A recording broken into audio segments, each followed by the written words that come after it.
Realmente já foi apresentado pelo Vinícius. Eu sou Arthur Igreja, faço muitos eventos aí agora, muitos eventos online. Estou muito empolgado com tudo que está acontecendo no meio dessa pandemia, apesar de toda essa tragédia humana, né, de toda essa coisa triste, mas de outro lado está acontecendo um desbloqueio de valor, um desbloqueio de preconceitos, que é uma coisa sem precedentes. É importante falar isso porque eu acho que isso está viabilizando uma série de modelos de negócio que estavam travados pelos nossos comportamentos. Ao longo da palestra eu vou falar um pouco sobre isso, é claro, eu vou chamar atenção sobre algumas coisas aí que tem a ver com tecnologia e tudo mais, mas o material que eu preparei para o nosso papo de hoje também toca alguns aspectos aí de contexto. Vou falar um pouquinho sobre alguns setores econômicos que eu acho que vão despontar mais, algumas coisas que a gente tem que ficar alerta em relação a 2021 e por aí vai. Ano passado eu publiquei esse livro chamado Conveniência é o Nome do Negócio, falando muito sobre hábitos dos consumidores e o porquê que o segredo definitivamente não está na tecnologia. A tecnologia é uma coisa que você contrata, compra, é uma coisa que você pega na prateleira. O difícil é entender o comportamento das pessoas, então acho que inovação tem muito mais a ver com psicologia, com antropologia, com a capacidade de observação e capacidade de fazer alguma coisa a respeito, né? Então, é o que eu sempre falo de uma palestra, o que eu falo de um evento como esse.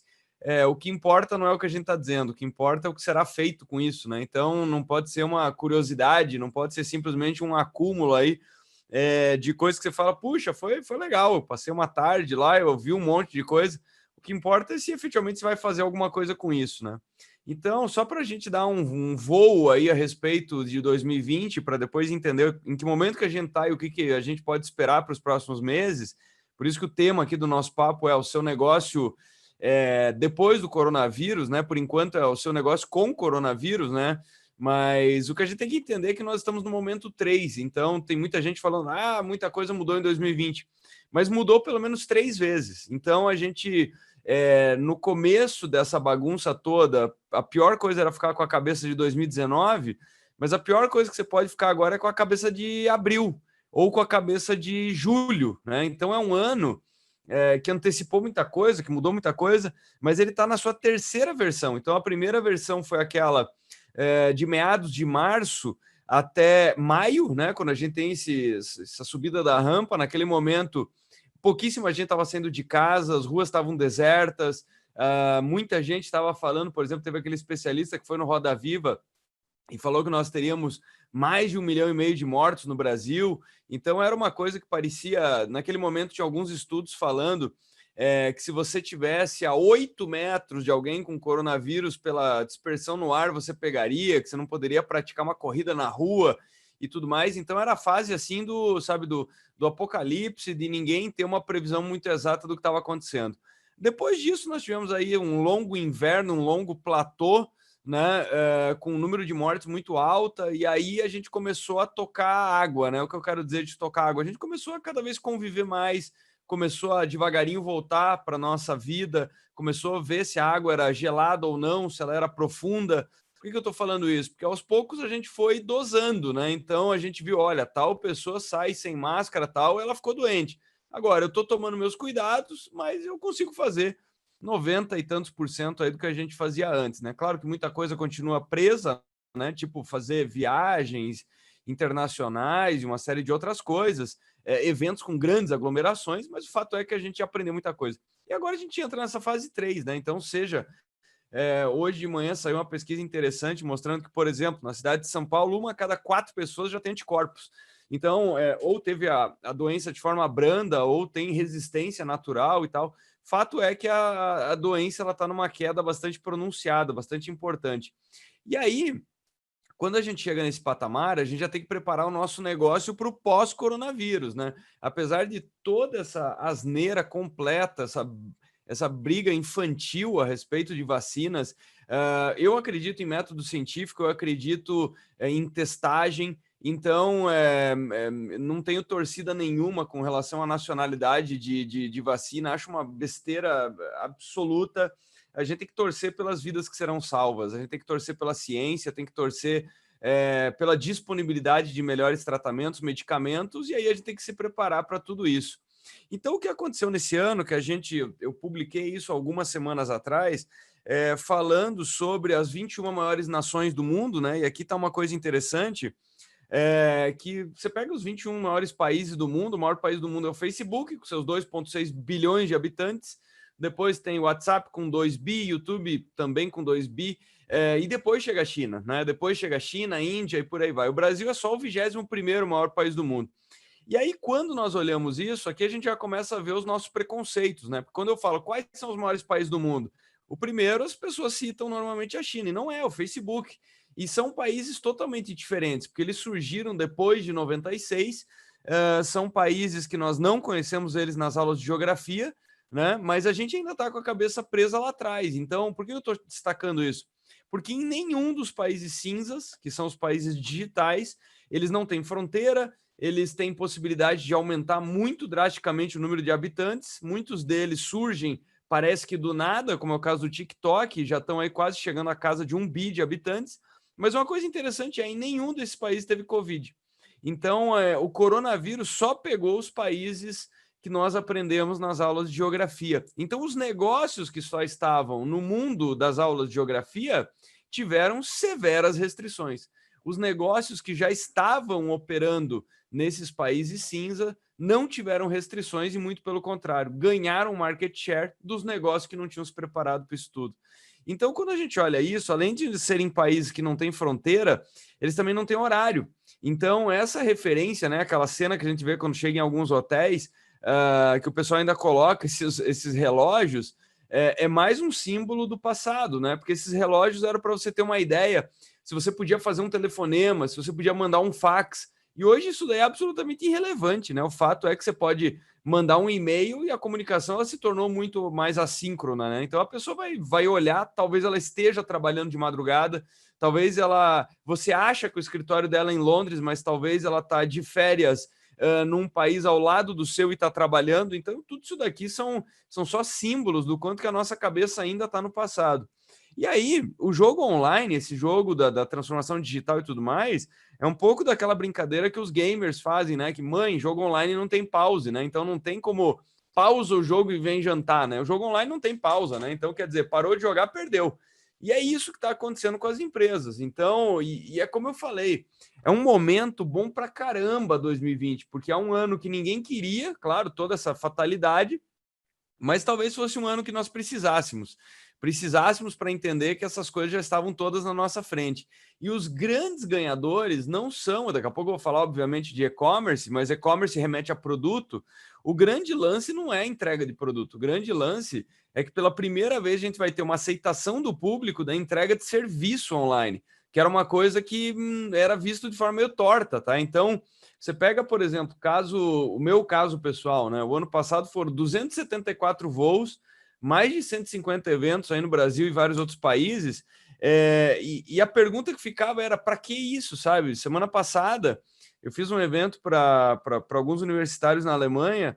E quando eu estava citando esses números, a pergunta deles foi: mas cara, para que esse tanto de emissões, né? Para que tanto CO2 na atmosfera?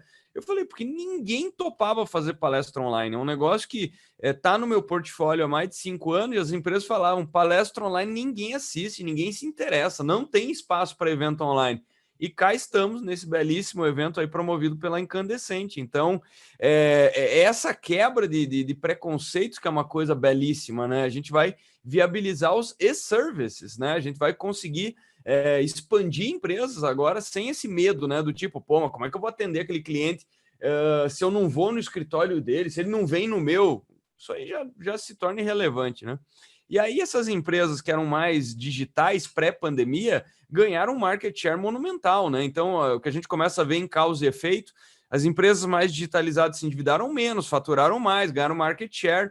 Mas o bonito é ver que não só as empresas que já estavam preparadas, mas esse é um efeito que pega também as empresas que estão aprendendo durante 2020. Então, 2020 vai ser um ano que vai aumentar a competitividade brutalmente de muitas empresas. Você pega o Pulso Empresa do IBGE, que é uma pesquisa feita a cada 15 dias, quando você pega a primeira quinzena de junho, 70% das empresas brasileiras falavam que a pandemia só tinha trazido coisa ruim para os seus negócios. A gente chega segunda quinzena de agosto com 33%. Então, o que aconteceu com as outras 70%? Elas vieram para o time das empresas que falam que a pandemia ou foi neutra ou foi positiva. Por quê? Porque no começo ela falava, pô, pandemia é ruim, ruim, ruim, peraí, eu estou vendendo mais, eu estou vendendo digital, eu estou tendo que gastar menos, pô, tem coisa boa no meio dessa história. Então, isso é uma evidência, né? Na verdade, a gente devia ter um pouco de vergonha em relação a 2020, porque a gente está falando, nossa, eu fiz coisa nova na minha empresa e tudo mais. A pergunta é, por que não fez antes, né? Eu acho que tem dois desafios em relação a 2021, que o primeiro é manter esse ritmo de inovação, esse ritmo de entusiasmo, sem ter que precisar de um chute do traseiro do tamanho da pandemia, sabe? Até o ano passado, os inovadores, eles tinham que conquistar, convencer, eles eram os chatos nas empresas, e agora foram as pessoas que ganharam destaque. Então, os heterodoxos ganharam espaço, né? E aí a gente começa a se dar conta do óbvio, né? Você pega, por exemplo, essa pesquisa que é feita pela Adobe já há alguns anos, perguntando que dispositivo que é mais importante para cada uma dessas ações, desses verbos, né? Então, por exemplo, qual que é a coisa mais importante na sua vida para trabalhar? Pô, claro que é o smartphone. Qual que é a coisa mais importante para você ouvir música? Smartphone. Qual que é a coisa mais importante? Para mim é meu tocador de vinil, mas tudo bem. Aí é questão de gosto pessoal. Qual que é o mais importante para você assistir alguma coisa? Smartphone. Então, quer dizer, se tudo isso daqui já acontece nesses espaços, a pergunta é por que a gente já não fazia isso, né? Então, o negócio do pós-pandemia, o negócio dentro da pandemia, obviamente é um negócio com uma pitada digital bastante grande, né? Só que aí, por que a gente ainda está falando disso, né? Que é uma coisa esquisita, né? Eu vou fazer um comentário aqui que parece uma contradição terrível, mas a gente não devia estar fazendo palestra de inovação em 2020. A gente não devia estar falando essas coisas. Essas coisas elas deviam ter transcendido o óbvio, sabe? A gente devia estar falando, sei lá, eu acho que pautas como sei lá, esse debate que está se acalorando aí dos limites da privacidade, dos limites do benefício da tecnologia ou do malefício. Eu acho que essas são pautas profundas, né? Agora, ainda tentar ter que convencer as pessoas de que tecnologia é importante, pô, não cabe, sabe? Não cabe uma pessoa falar assim, eu não tenho tempo e não gostar de tecnologia. Falta de tempo é processo mal resolvido e falta de software. Mas aí a resposta tá numa completa falta de intimidade com esses assuntos, sabe? Então não adianta você vir aqui assistir uma palestra, sei lá, 10 pessoas falaram inteligência artificial é importante para o seu negócio. E aí você não sabe patavina de inteligência artificial. O que vai acontecer? Você vai ou ter medo, daí você vai achar, meu Deus, IA termina com empregos e não sei o que lá, não sei o que lá. Você vai achar que é o exterminador do futuro. Ou o que você vai fazer? Semana que vem você vai se inscrever numa outra palestra. Para Deus falar assim, mas o mundo está mudando tanto, vamos ver o que vem na outra palestra. Na outra palestra vão te falar assim, aprende IA. E na outra semana, aprenda IA. Mas até você não aprender que diabo que é isso, vai ou dar medo ou ficar no mundo da procrastinação. Então, tem muito a ver com ter vocabulário com esses temas, sabe? Então, essa pesquisa, eu acho que ela diz muito sobre eu e você, né? Que a gente só gosta das coisas que a gente tem intimidade. Então, você pega, por exemplo, começo da pandemia, mais de 80% dos professores falavam que ensino à distância não funciona. Ponto final. E aí a segunda pergunta que foi feita é, mas como é que você se sente em relação a isso? 80% afirmaram, eu me sinto despreparado. Então perceba que a história do não vai funcionar tem muito a ver com uma insegurança, tem a ver com uma questão pessoal, entendeu? Então a pessoa fala, caraca, eu não me garanto desse negócio, então eu não quero jogar esse jogo. E aí, mais interessante do que isso, é ver que 90% dos professores falavam que nunca tinham dado uma aula online. Então a pergunta é: como raio você imagina que uma pessoa vai estar empolgada para fazer um negócio que ela nunca fez e não se sente preparada? É mais ou menos, sei lá, pegar qualquer um de nós aqui e falar o seguinte: ó, agora você vai se apresentar no meio de uma companhia de balé, entendeu? Você vai falar assim, pô, claro que não, né? Vai ser uma vergonha terrível porque você não tem prática alguma com aquilo, né? Então, eu acho que o passo número 1 para a gente começar a gostar dessas coisas é ter algum nível de fluência nelas, né? Algum nível de intimidade. Dito isso, claro que aconteceram coisas interessantíssimas, então o passo da mudança chama atenção. quando a gente pega a data do primeiro site de e-commerce no Brasil, até a gente chegar no consumidor número 5,7 milhões, nós levamos 11 anos, de 96 a 2007, para ser mais preciso, 4.382 dias. Essa mesma marca foi alcançada em 149 dias em 2020. Aliás, esse número é do dia 7 de agosto. Quando eu fui apurar no dia 30 de agosto, esse número já era de 7 milhões de novas pessoas. 7 milhões dentro de um número total de pouco mais de 40 milhões de e-shoppers, né? Mas perceba que ainda tem um longo caminho, né? A população brasileira aí tá acima da marca de 213, alguns falam em 217 milhões de pessoas. Então, eu sempre falo que no mercado tem grandes oportunidades dos dois lados, né? Vai ter oportunidade para atender esse crescente número de e-shoppers, mas tem negócios belíssimos que também vão prosperar justamente porque o varejo físico, muitos vão falar aquela bobagem completa de tipo, meu Deus, o online vai engolir o mundo e tal. Vai engolir um pedacinho, vai complementar, vai potencializar. Mas quando a gente pega algumas categorias de produto, por exemplo, farmácia, 91% dos millennials e da geração Z afirma que gosta de ir à farmácia. 91% dos jovens ultra neuróticos, ansiosos e digitais. Então, perceba que o varejo físico ainda tem um potencial gigantesco. E aí a única coisa que cresceu no mundo mais do que e-commerce foi e-medicina. Que por que não rodava? Não rodava por puro preconceito e lobby. Então, telemedicina foi um negócio que chegou a ser liberado no Brasil por 24 horas, foi derrubado logo depois, eu estou falando aqui do começo, janeiro de 2019, né? Porque o pessoal falava que a tecnologia não estava pronta. E agora, simplesmente, se as pessoas deixassem de ir aos hospitais, os hospitais iam ficar com uma receita muito menor, as clínicas muito menores, e aí, surprise, surprise, de um dia para o outro, os médicos acharam que telemedicina era uma coisa simpática. Por quê? Porque perceberam que iam ganhar menos grana. Então, começaram a degustar. Você pega o caso dos Estados Unidos, dobrou, né, de dezembro a março, e hoje o número de pessoas que ou já fez uma consulta online ou pretende fazer nas próximas 3 semanas passou 50% dos respondentes dessa pesquisa. E aí, óbvio, quem traz mais conveniência, né? Obviamente fazendo o merchan do meu livro, quem traz mais facilidade é que ganha. Então você pega o caso da Amazon, 100 milhões de dispositivos com Alexa. Aliás, eu acabei de falar Alexa pela segunda vez, então se tem alguma perto aí, se prepare, vai ligar alguma coisa na tua casa, vai tocar música, sei lá que coisa vai acontecer aí. Mas, assim, contando história engraçada, né? Nos Estados Unidos, há 2 anos atrás, teve um episódio exatamente como esse. Um âncora de TV falou: muitas pessoas agora falam, Alexa, compre uma boneca. Como muita gente tinha cadastrado aquele negócio do compra com um clique, o que aconteceu? Milhares e milhares de pessoas receberam bonecas em casa porque o bendito cara da TV falou isso. Mas, enfim, voltando aqui à nossa discussão, as empresas que já traziam mais conveniência, elas estão rompendo as barreiras de mercado. Então, a Amazon, com 100 milhões de dispositivos acionados por voz, cria um serviço do tipo, Alexa, me chama um médico. E depois da consulta, o médico já manda a receita para a PillPack, que é a startup que a Amazon comprou, para fazer o quê? Em vez de ter a caixinha que você tem que organizar as suas pílulas lá do tipo segunda-feira, terça, tal, a Amazon já te manda um envelopinho com horário, a dosagem, só falta te mandar o copo d'água para você tomar o remédio. Então, o nome disso é conveniência, o nome disso é praticidade, o nome disso é fazer a pessoa gastar menos energia para ela resolver os seus problemas.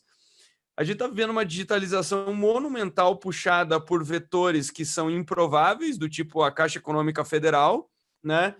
Com auxílio emergencial. Então, se eu tivesse que falar qual que é a startup de 2020 que mereceria um prêmio, ela se chama Caixa Econômica Federal. A gente costuma dizer que as empresas grandes não inovam, o que não é verdade, é uma grande bobagem, falei isso também. A Caixa Econômica criou em tempo recorde um aplicativo para levar recursos para 65 milhões de brasileiros.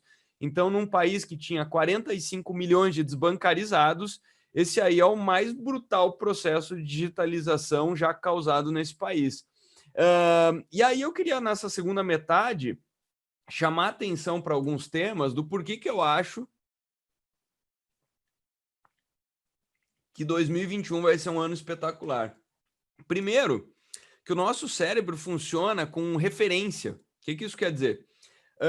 Se você vem de um ano incrível na sua vida e as coisas ficam um pouquinho piores, você tende a achar que aquele momento é uma desgraça, né? Então é mais ou menos quando saem aqueles índices de crescimento da China, né? O pessoal fala, nossa, a bolsa caiu hoje, a China está crescendo só 8% por ano. Porra, 8%, cara, me diz quantos países crescem isso? Por quê? Porque ela crescia 10, 12, enfim.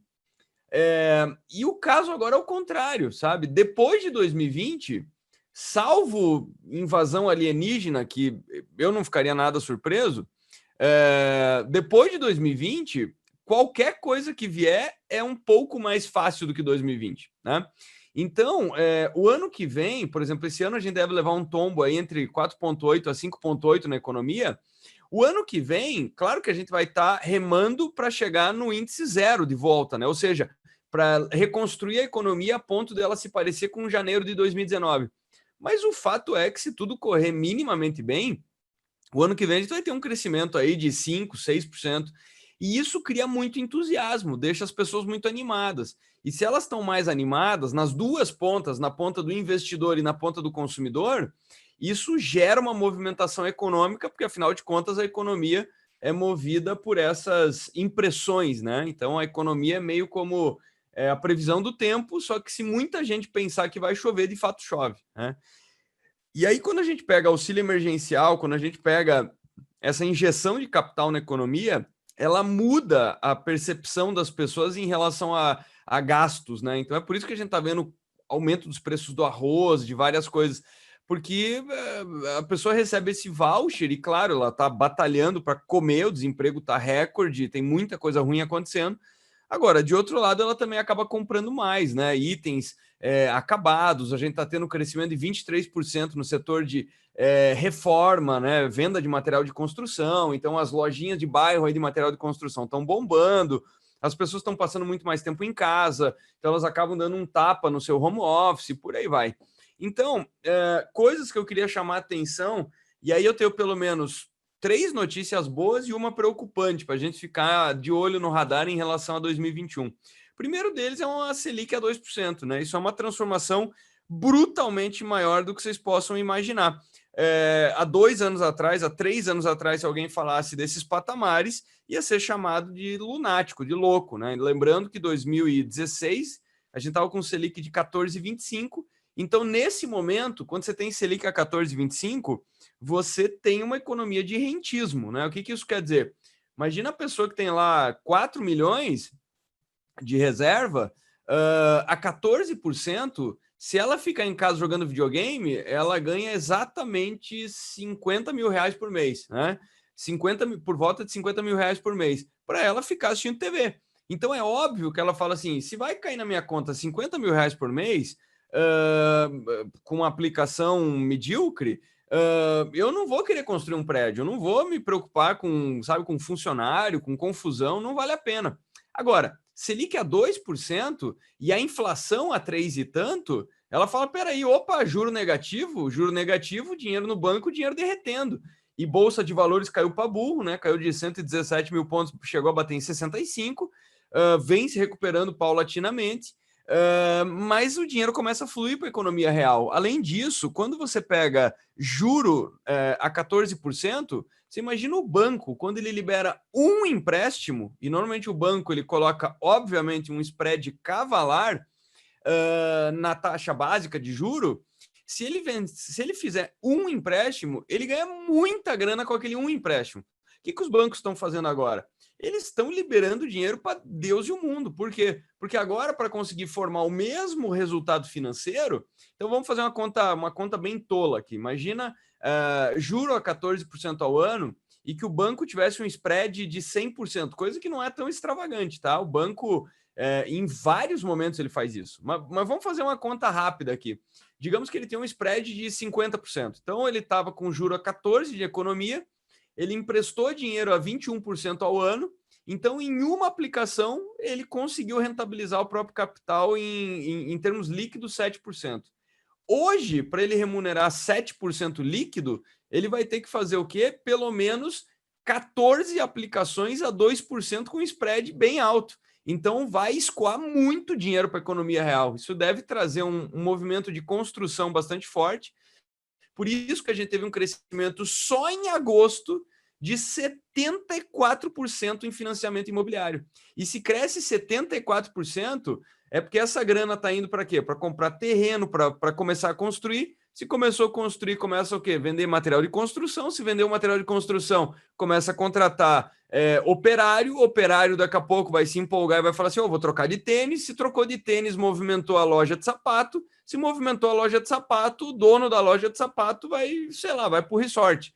Então, essa coisa do dinheiro barato é uma catapulta monumental. Então, a construção civil deve ser um drive muito importante, já está sendo, diga-se passagem.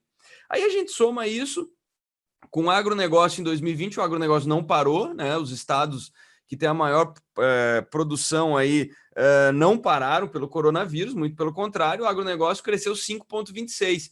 Lembrando que o agronegócio basicamente segura a economia brasileira durante as crises. E aí, quando a gente pega a indústria já chegou em agosto no nível pré-crise. Então, você pega esses três drives, são sinais muito poderosos para os últimos dois setores que ainda não se recuperaram, leia-se varejo e serviços, né? Só que aí vem, então eu falei para vocês de pelo menos três indicadores fantásticos, para vocês terem ideia, a indústria não acho que vai conseguir atender a Black Friday, que vai acontecer em novembro. Então a indústria está dizendo: eu não vou conseguir entregar o tanto de produto que eu estou vendendo. Somados esses três setores, nós temos notícias espetaculares. Qual que é o senão que nós temos nessa história? Além disso, só queria colocar um quarto elemento positivo. Tem um de preocupação, aqui eu começo a falar das preocupações, mas tem uma coisa boa, que dólar a 5,6, de 11% a 13% do PIB brasileiro são de turismo, né? É de turismo, entre 11% e 13%. E isso aí está praticamente zerado, né? Quer dizer, a gente está com as fronteiras fechadas, isso aí é grande parte pela nossa completa incapacidade de conter a doença, enfim, mas em algum momento isso vai voltar. E quando voltar, um americano com $100 ele vai vir e vai fazer a festa, né? Então ele vai conseguir passear para caramba, vai deixar muito dinheiro na economia. Então, enfim, o Brasil fica muito barato, né? E fica barato também para investimento, para uma série de coisas. Claro que a atratividade cai, porque a Selic está 2, né? Como eu falei. Você imagina nos tempos de Selic a 14, que um americano que estava lá com os bonds do Tesouro Americano pagando 1 e uma inflação de 0,75, ele trazia dinheiro, então o Brasil é um país arriscado, dane-se. Ele trazia dinheiro e ele ganhava 14 anos de rendimento em no Brasil. Então, quer dizer, o risco valia muito. Agora é óbvio, por que o dólar está nessa faixa? Porque a pessoa fala: peraí, quanto que o Tesouro Americano está pagando? 0,5, mas o Brasil está pagando 2?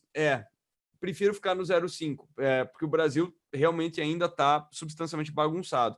E aí tem as notas de preocupação. Uma delas é a respeito da nossa competitividade internacional. Por que o real é a pior moeda? Muito por causa da Selic, muito por causa da nossa do descontrole da doença, que acabou penalizando os empregos e a economia. Mas, enfim, tomara que a gente se recupere. E dito isso, eu só queria deixar a grande preocupação de 2021. E a grande preocupação chama-se inflação. Por duas razões. A primeira delas, esse descolamento brutal de IPCA e IGPM. Qual que é a diferença? IPCA é a inflação da cesta de consumo da população em geral, né? Da população, vamos colocar mais, enfim, de baixa renda, baixa e média renda. Então, o IPCA 15 dos últimos 12 meses está em 2,65, mais com tendência de alta importante, mas ainda absolutamente sob controle. O que quer dizer o seguinte: lembra daquela história que eu falei? Dinheiro que sai do banco, dinheiro que vira prédio, prédio que vira construção, construção que vira sapato, né? E inflação de alimento e esse tipo de coisa. Essa inflação ainda não decolou, porque ainda não aconteceu do operário se empolgar de comprar sapato. Agora, quando a gente olha a inflação da construção civil, que é 10% desse índice, a inflação da indústria, que é uma grande parte do IGPM, que é o outro índice, é um índice mais amplo, né? Que pega o quê? Ele pega a construção civil, pega a indústria, pega outras componentes que não estão no IPCA. Então, imagina o seguinte, se você imaginar aquela cadeia que eu falei, dinheiro sendo liberado, até varejo sendo consumido, o IPCA pega só varejo, pega só o último elo da cadeia. O IGPM pega os primeiros elos da cadeia. E o IGPM, meus queridos, estava até agosto, até setembro, em 17,9%, e agora ele subiu para 20,56%. É nesse fator que os aluguéis estão sendo reajustados, aqueles que vencem, né? Agora, 20% de inflação, velho. Isso aí é pior do que qualquer momento da lendária Dilma Rousseff, entendeu? Então, isso é um momento de alerta. Claro, é óbvio que tem efeitos temporários, do tipo dificuldade em conseguir matéria-prima da China, de vários países por causa das fronteiras fechadas, tem menos voo, então o custo de frete está mais caro, desabastecimento, tem um sinfim de coisas. Você pega a indústria de aço, por exemplo, Usiminas, ArcelorMittal e tantas outras estão com os altos fornos desligados, então tem menos aço na praça, e por aí vai. Isso aí tende a dar uma baixada. Agora, quando você repassa, por exemplo, 20% de aluguel, isso aí vai machucar o bolso de muita gente. Então, claro, na outra ponta vai estimular a construção, vai estimular a compra de imóveis em vez de aluguel, mas o que acontece? A pessoa que também desocupa um apartamento que estava alugado, a pessoa que era dona daquele apartamento fica sem a receita do aluguel e, por consequência, vai consumir menos. Então, a gente tem que ficar um pouco de olho. Por quê? Porque, basicamente, a Selic ela acompanha a economia para tentar ou estimular ou frear. E aí, se a gente tiver uma explosão de inflação ao longo de 2021, a Selic vai ter que subir para caramba para você fazer o quê? Fechar a torneirinha do dinheiro, e aí aqueles 3 fatores que eu trouxe antes, eles são desacelerados. Dito isso, caminhando aqui para a minha conclusão, o que eu tenho para falar para vocês é tomara que a gente consiga usar os próximos anos com a mesma empolgação desse ano. Esse ano, na verdade, é um ano só para chamar a atenção da gente do quanto as coisas já estavam brutalmente rápidas, mas a gente não estava adotando tudo que existia por absoluto preconceito. Queria também chamar a atenção de todo mundo está encantado por home office, videoconferências, eventos como esse e tudo mais. Isso é lindo, mas tem também um lado que não é tão lindo.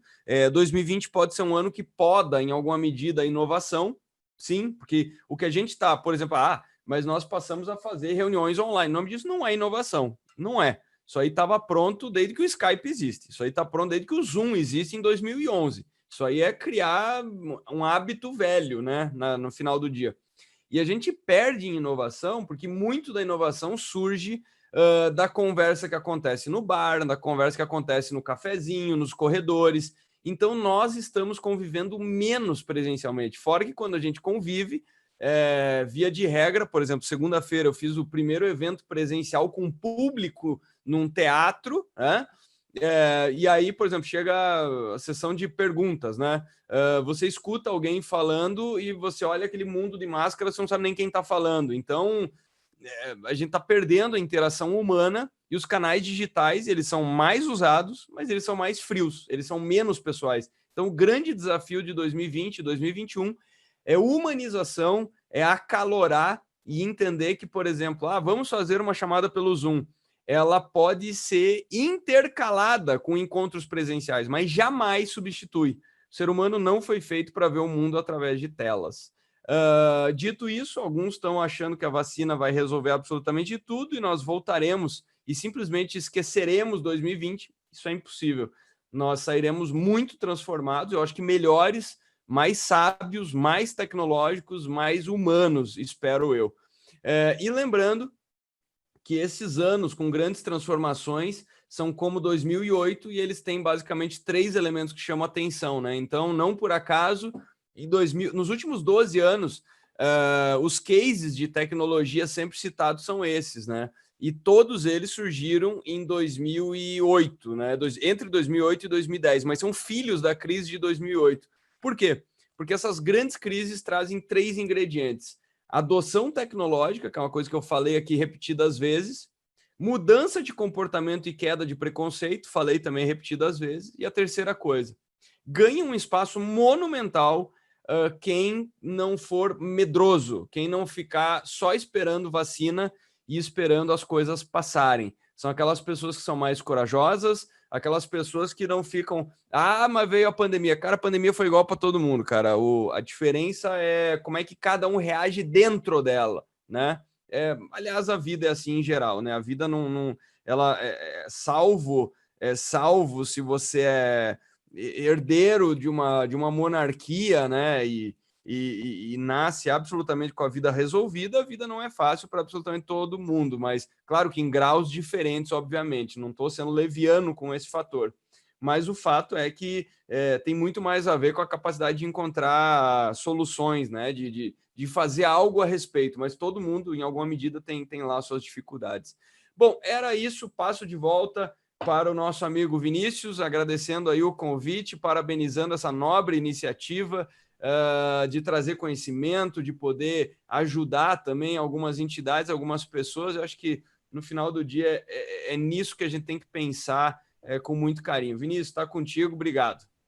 Eu que agradeço o conteúdo riquíssimo que você trouxe. Tinha tido a oportunidade de assistir alguns dos seus conteúdos online e foi muito bom poder ter o seu conteúdo aqui dentro do nosso workshop esse ano. Subiu demais a régua, né? Eu quero ver esse 2021, eu quero ver quem que a gente vai trazer em 2021 agora.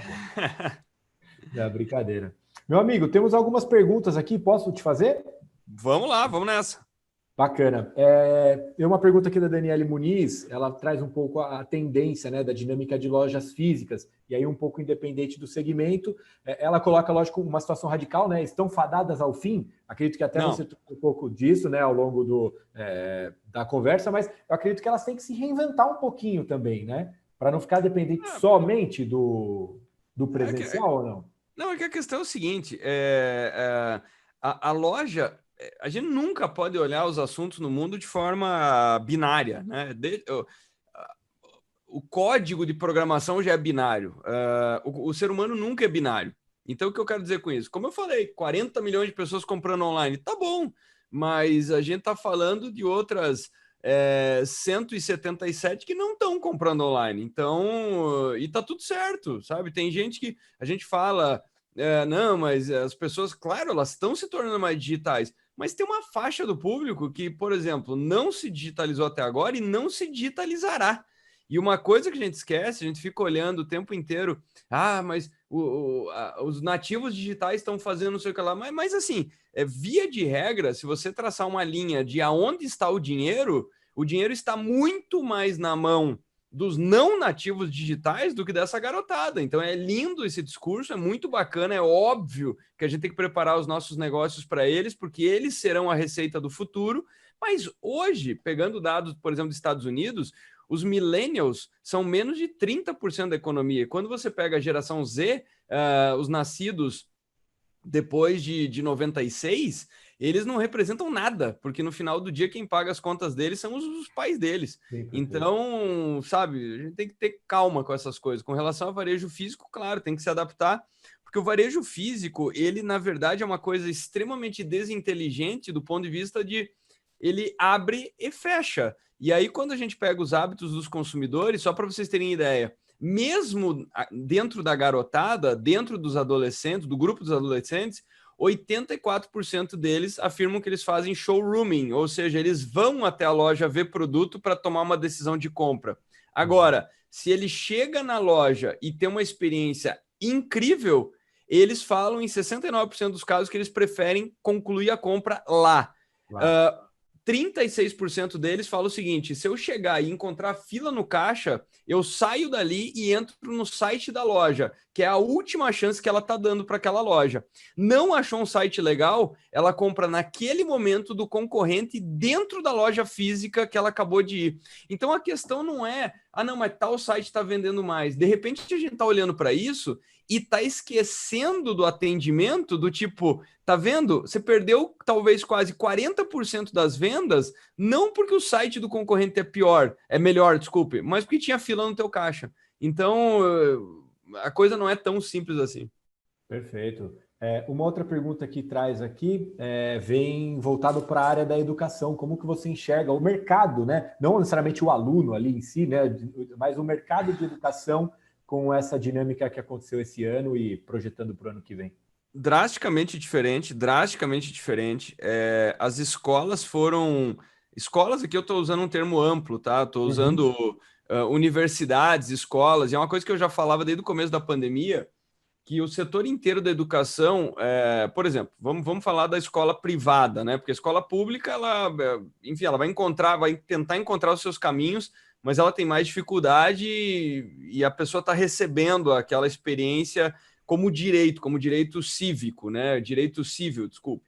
Agora, falando de quem tira do dinheiro do bolso para ter educação, as instituições elas ficaram absolutamente expostas, porque, por exemplo, se elas não entregaram uma experiência online decente, a pessoa fala, peraí, mas eu estou pagando o preço de presencial e você nem consegue me entregar o negócio pela internet? Então, quer dizer, tá errado, porque o teu modelo é que nem o da loja física, só funciona no físico. Agora, a hora que eu preciso de você online, não roda.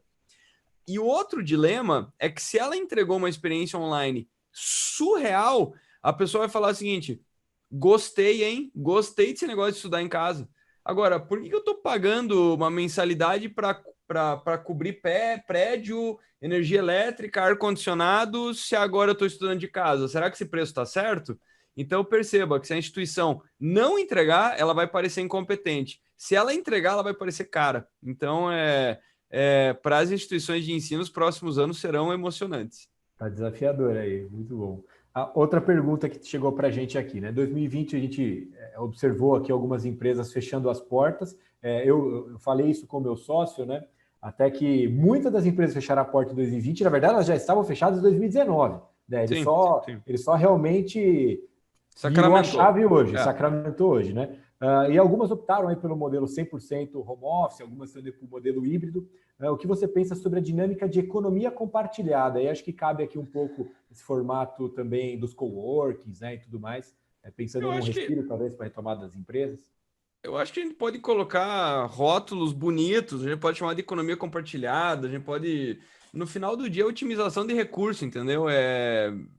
Eu acho que se der um passo atrás é se dar conta que não sabe aquele mundo do tipo venha até a minha sede num prédio com espelhos, sabe, com vidros espelhados e pé direito de 5 metros. Sei lá, por exemplo, me manda uma foto da sede da Netflix. Sei lá se tem, sei lá onde é, não me importo. Não, é uma versão muito velha do mundo, né? Muito antiga, perdão. Não, velha não é o termo certo, porque é pejorativo. Mas é uma versão que não existe mais, é uma versão que expirou, né? Então, eu acho que é isso, é otimização de recursos, é só ser mais inteligente e menos preconceituoso. Eu acho que antes a gente tinha esse preconceito do tipo, não, mas como é que. Sabe, eu acho que trabalhar num coworking era visto como empresa que não está indo bem, era visto como empresa que não tem dinheiro. Como assim não ter o próprio escritório, sabe? E agora a gente vai gastar menos grana, vai ser mais inteligente com os recursos. Então, eu acho que, primeiro, é fundamental para os negócios e melhora resultado. Eu acho que na ponta, o empresário, ele quer falar o quê? Peraí, mas eu quero ter uma sede ou eu quero ganhar dinheiro? Eu quero ganhar dinheiro. Então, se eu consigo ser mais inteligente num coworking, e agora a gente vai ter a desculpa perfeita para fazer isso, porque antes, se você falar o seguinte, levei minha empresa para o coworking, por exemplo, tem um grande amigo meu, ele tinha uma agência e eles tinham alugado uma casa gigante, enfim, ele tinha um custo monumental, assim, uma casa de 3 andares, aquela coisa toda. E aí, lá pelas tantas, ele levou a agência inteira para um coworking, conseguiu uma negociação espetacular. O coworking tinha recém perdido uma empresa que tinha lá 50 posições. Então, imagina, o coworking perdeu do dia para a noite 50 pagantes, né? Ele foi lá, fez uma negociação espetacular. Teve gente no mercado que pediu para ele assim: ó, mas o negócio está indo mal. E ele falou: não, tá indo melhor ainda, porque tá sobrando mais dinheiro, então tá indo ainda melhor. Então agora acho que a gente vai usar a pandemia como desculpa para ser mais inteligente. Muito boa. Tem uma pergunta aqui, achei bem interessante, porque ela traz um pouco dessa visão dos novos empreendedores, né?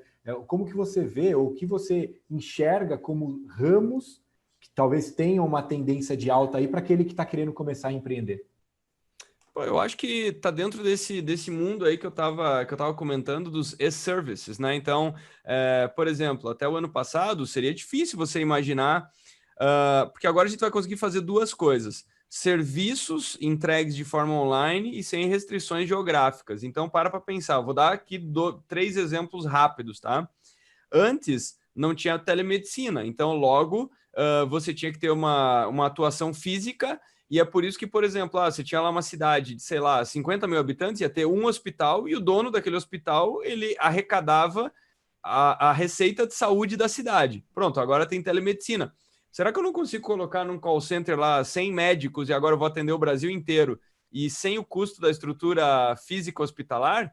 Então, quer dizer, eu consigo ter atuação geográfica e eu consigo ter entrega online. Será que não dá para fazer o mesmo com o escritório de advocacia? Será que não dá para fazer o mesmo com absolutamente qualquer coisa?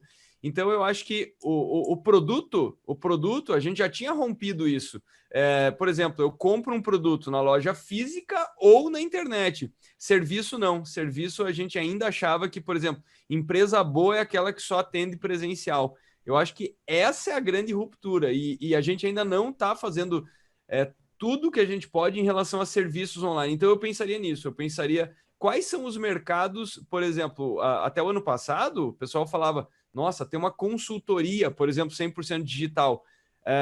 Ia ser difícil cobrar bem por isso, porque, caramba, consultoria eu tenho que estar lá dentro do cliente. Agora o cliente topa. Então, eu acho que essa intersecção entre não ter mais barreira geográfica e olhar o mundo dos serviços é onde eu focaria. Muito bom, meu amigo. Você sabe que eu tive a oportunidade de assistir alguns anos atrás, acho que uns 2, 3 anos atrás, se bobear, uma palestra do seu parceiro, do Ricardo, e ele falava, né, sobre essa transição daquela época Dilma, Temer e tal, e falava sobre na verdade, o não crescimento do país. Ele falava, olha, nenhum país fica mais de 5 ou 6 anos, me recordo, sem crescer, a não ser que ele esteja em guerra civil. E eu gostei do seu exemplo, se 2021 não tiver uma invasão alienígena. É isso aí, é isso aí. Tem absolutamente todos os ingredientes para ser um ano incrível. Não, muito bom. Eu fiz só uma brincadeira aí no final para a gente encerrar. Agradeço demais o seu tempo e a sua dedicação em trazer conteúdo, em levantar essa bandeira da informação aqui com todos nós e também ajudar, né, a apoiar a causa tão nobre que a gente quis promover com esse evento, que era arrecadar alguns valores e destinar para as 2 instituições de caridade que a agência se propôs esse ano.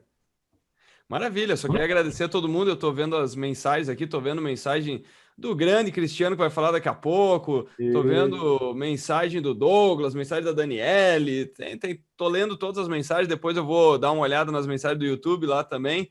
Obrigado, Sabrina, obrigado todo mundo aí que está mandando e, enfim, sigam aí minhas redes sociais e a gente vai continuando esse papo. Valeu, Vinícius, abraço para ti, cara. Abraço, tchau, tchau.